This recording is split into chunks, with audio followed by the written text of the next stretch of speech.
Hello, dear tea friends from around the world.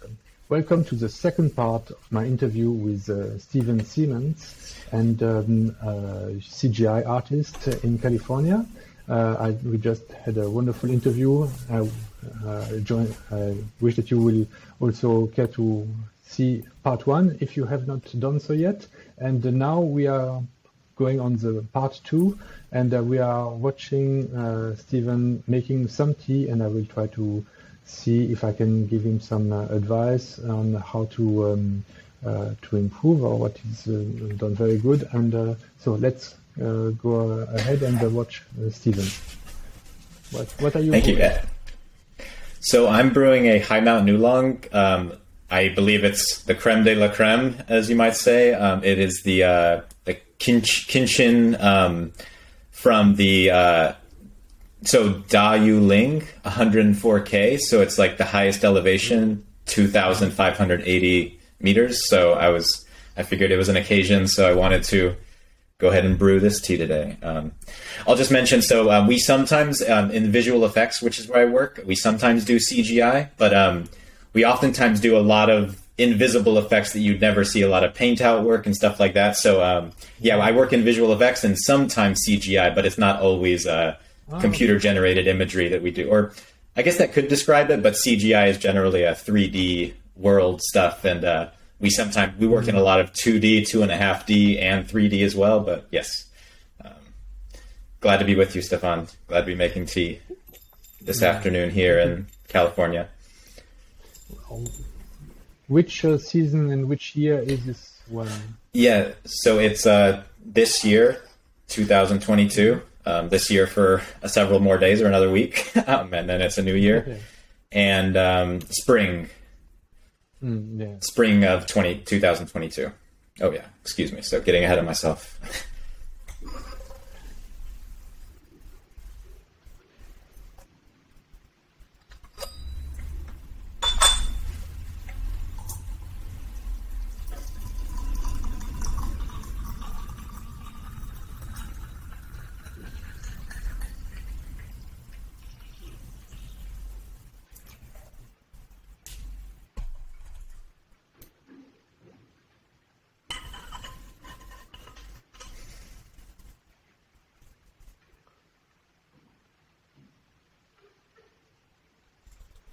Gosh, so fresh, and I smell just that. I said creme de la creme, but these oolongs just feel so creamy to me sometimes. And I wouldn't probably put my face in this if I were brewing for someone else, of course, but it's almost got like a lime characteristic to it to me. Of course, very sweet and creamy, but almost like a lime.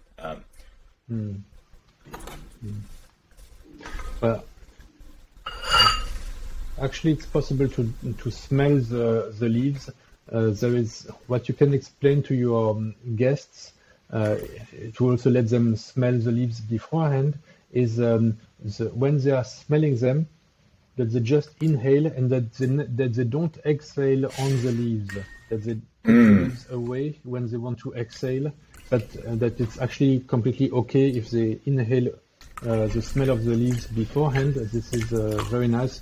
Of course, what we don't want is our breath all have some smell and moisture, so we don't want this moisture and smell on the leaves. So to exhale next to them, but it's actually part of one of the pleasures of the tea to smell the leaves when they're dry before they are brewed. So it's possible and completely normal to do it before. I appreciate that. I believe I probably exhaled on them a little bit just now, so my apologies to my invisible guests.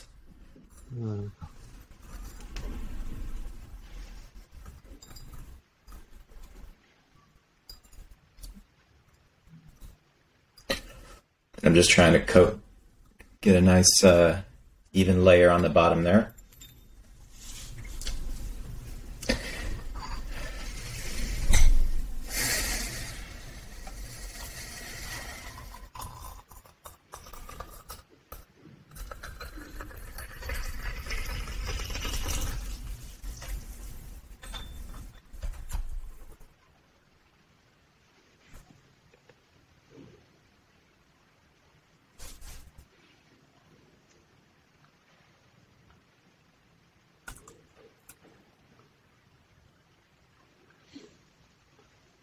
Stephen, can I already give you an advice? Is to pour some water on top of your teapot now.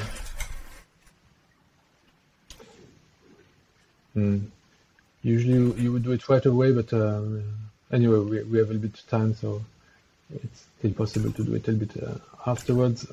So usually when for really fresh high mountain oolongs which are not roasted, and especially for the first brew, it helps to pour the boiling water also on top of the closed teapot afterwards to make the heat even stronger inside the teapot and help the leaves to open up even better, because when they are for the very first brew, these tightly rolled oolongs need to unfurl, and they need all the power, energy, and heat we can give them.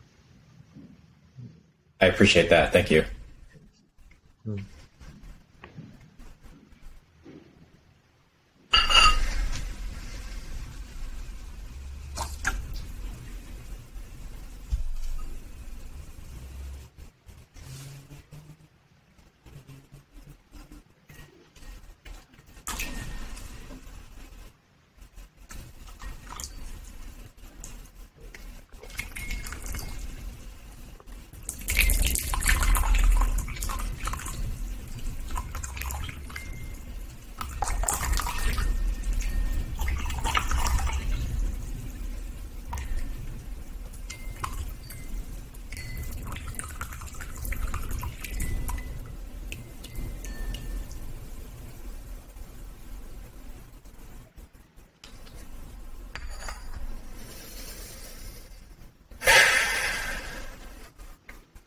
Okay, I see a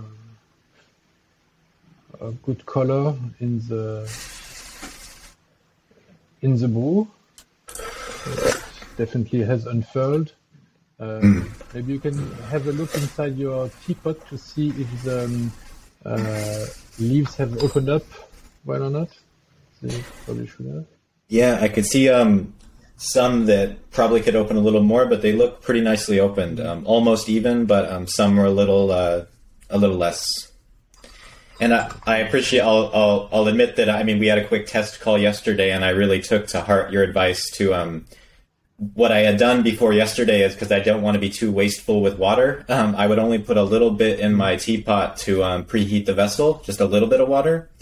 But I see the benefit of really filling it up for the preheating process, really getting that clay hot, because the issue I expressed yesterday was that I sometimes get clogs in my teapot. And I see how all these things, the pouring water, as you mentioned, over the top, will really, everything's about unfurling those leaves for maximum flavor or the experience and everything. Yeah, so I appreciate that as well. Okay. Let me give some other feedback. I've noticed that you are using these coffee kettles with a very thin spout, very long and thin spout. This is this was designed more for making coffee, and this long spout has disadvantage that in this long distance that water will travel, the spout will cool down and will cool down the water, so it is not as hot as when it comes out of a kettle with a shorter spout, or a kettle with which has a shorter spout and is made of iron. This tetsubin, Japanese tetsubin. The kettle itself, the iron will keep the heat better than the stainless steel kettle that you have. And here it's such a short spout that it does not have so much time to cool down. And the spout is usually a bit larger also on these kettles, that you have more control on the strength that you apply with this very with the kettle that you just used, it gives a very harmonious and a thin flow to the water that comes out, but you are not so much in control of the power that you give to the water. So I saw that you were pouring also quite high to give maybe more power to the water. But then the higher you pour, again, the longer the distance between that the water is in the air is the more it will cool down again. So all these details add that that your water when it hits the leaves will be much cooler or not a little less hot than if you use a tetsubin and you come closer to the leaves. This would allow for a higher temperature. So I would suggest that you use your tetsubin instead of using this kettle for this for making this tea, and that you don't pour from too high, but that you pour closer to the leaves. One for because then you are losing less temperature in the heat of the water, and also the flow is makes less sound when it's short distance. Then the higher the distance for the water to fall down, then at the end it will disintegrate. The flow kind of breaks after a while. If it's too hot, then it makes more a splashy sound, which is not so harmonious to the ears. That's why also we try not to pour from too high, but whether close to the tea cups, but without touching them. Of course, we don't want to have a gling sound, but not too high. One, because it's cooling the tea brew more, and also because the sound is not so nice, and we want to be a bit more in silence. So beautiful. And so I think that if you can work more on brewing now with the tetsubin instead of using this kettle, it will add more also a range of things that you can do with your kettle. Kettle brewing is I will not say an art, but there are more things that you can control in terms of water flow, strength, the size of the water that comes out. Sometimes you want to have a very thin water. You want more strength, depending on which brew. So the first brew, of course, then you want a bit more strength to make the leaves turn. And I believe if you are very close to the teapot, you will find it also easier to control where the water hits the leaves and to make them turn. So this is one major advice for you, is to use your As you know, I have just purchased a tetsubin from you recently, and I'm so excited to start using it. I believe within the next week I'll be up and running with it, and it's the most exciting purchase I've made ever. So yes, I am absolutely excited, and it's for the exact reasons that you're describing, that I'm excited to use it for. And this was a purchase that was like a very nice kettle, of course, but preferential to coffee. And immediately I did kind of recognize that it wasn't quite suiting the tea needs. So you saw exactly what I was trying to compensate to create that swirl. I appreciate the encouragement to use it. And so I've had it for a few weeks, and I'm excited to get started. Okay. So the only thing is to let it dry after each session, and this is the biggest thing. And the more you use it, the better it will be. That's why also I encourage you. And you are drinking tea almost daily, so or probably even twice daily. So yes, you should. The more you use it, the better it will be. It will become. It's like like many instruments, and by using it that you get familiar to it, and also the more you use it, actually this is a way of maintaining the instrument and keeping it up to shape. After a while without usage, some of the iron, which is this metal, is kind of alive, and it still interacts with the air, so it will naturally develop some very slight rust. But again, any poison is a question of quantity and concentration. So a little bit is never a problem. As long as the water comes out clean and clear, as when you can see it when you make your preheating, then it's okay. But of course, the best way to make sure that it's working properly is to use it regularly. So yeah, you can start to use it. Yeah, thank you. Yes, I'll be doing that very soon. I did have a couple of questions about, if I might just ask, not so much about tea brewing, but kind of related. So I've been reading since I saw a video of yours. I was inspired to pick up a copy of A Dream of Red Chambers or Red Mansions. I have a translation. They call it A Dream of Red Mansions. And I was so curious because I find that tea almost has a really nice, basically in the book, they oftentimes wash their mouths with tea. And I'm sure T. Parker speaks to this in his book, but I'm curious what is that about, the washing of their mouth with tea in ancient China, and is that something that still goes on nowadays, or I'm not sure what it is even.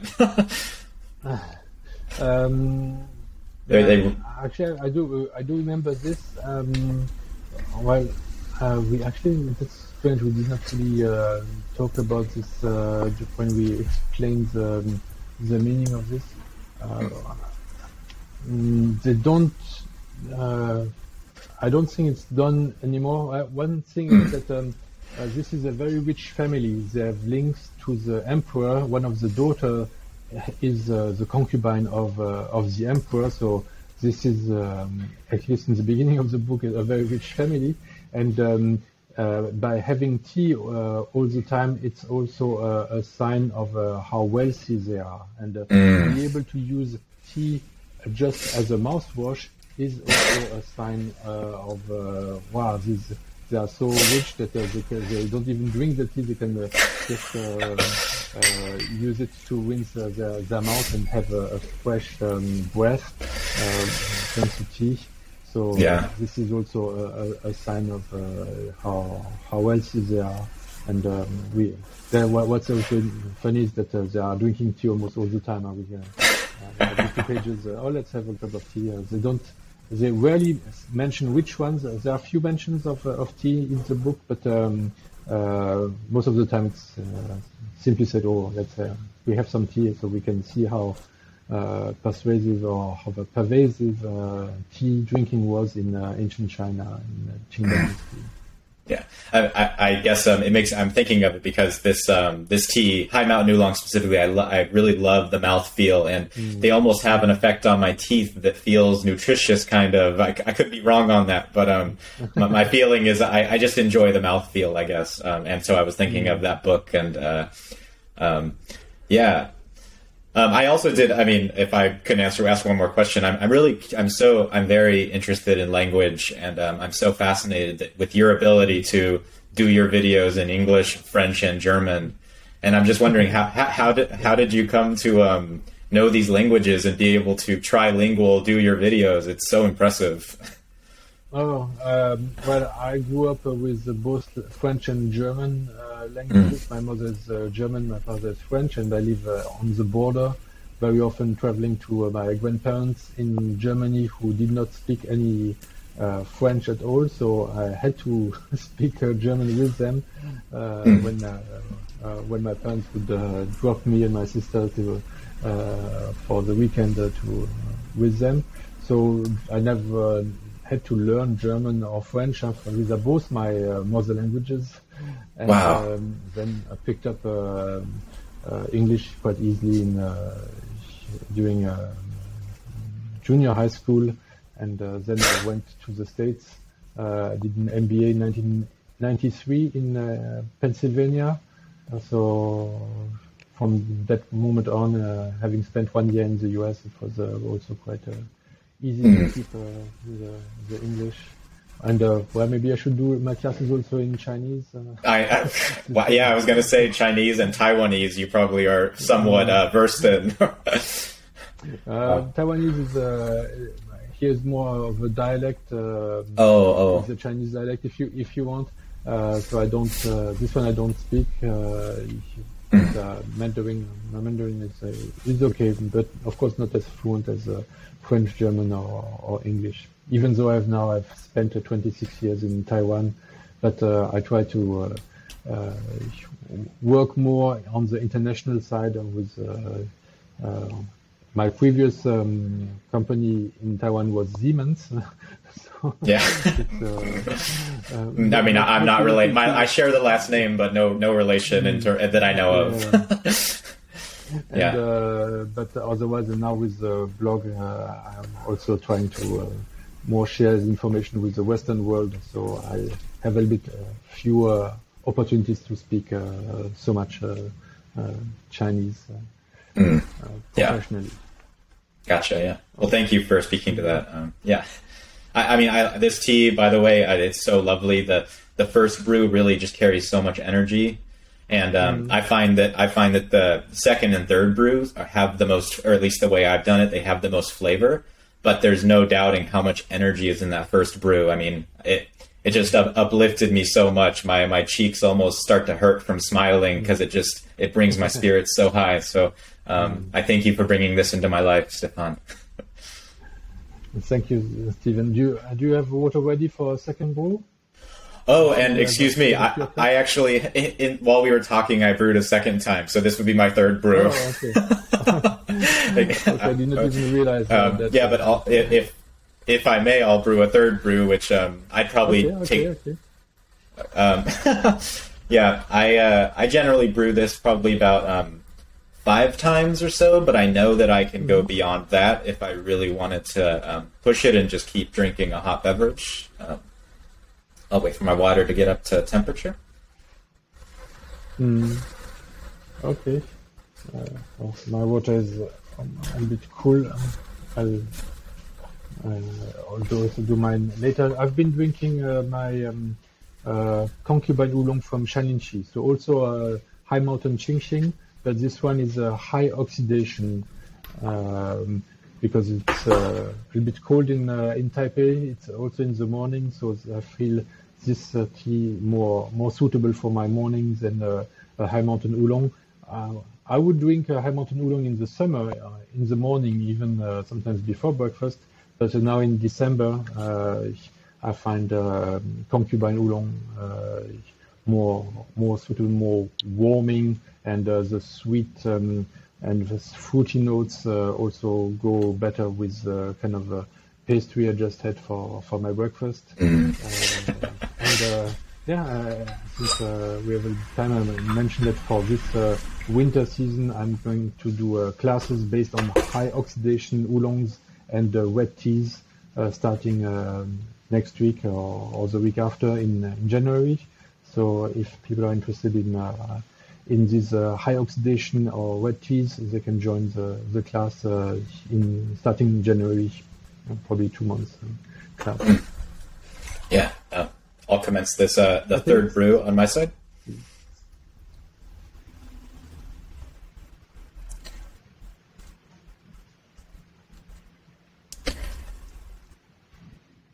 and I'm just kind of finding an area where there's kind of less leaf density. I guess my intention is to not hit the leaves too hard with pressure or gravity of water. Stephen? Yeah. Add hot water. Oh. Hot water again. Especially now that on the second brew, you can choose not to do it, because if everything went well after the first brew, in the second brew is now the leaves are opened up and they still have lots of flavors to give. But starting with the third brew, usually the leaves start to be a bit weaker because they have already been brewed twice. So the hot water helps to give a bit of push to get more aromas out of them. Great, sounds good. Of course, with each brew, you make the brewing time a bit longer. If you feel that your last brew was done well, if you felt that it was too weak, your previous brew, then you might even add longer time. If you felt it was too strong, then of course you might shorten it a bit because it was too long before. Yeah, I did find my last brew a little bit weak, so I'll let this linger a little longer. And did you pour hot water on it? On this one, yes. Not on the second. But not second. It does not necessarily, but then maybe you have to brew a bit longer. Yeah. Or.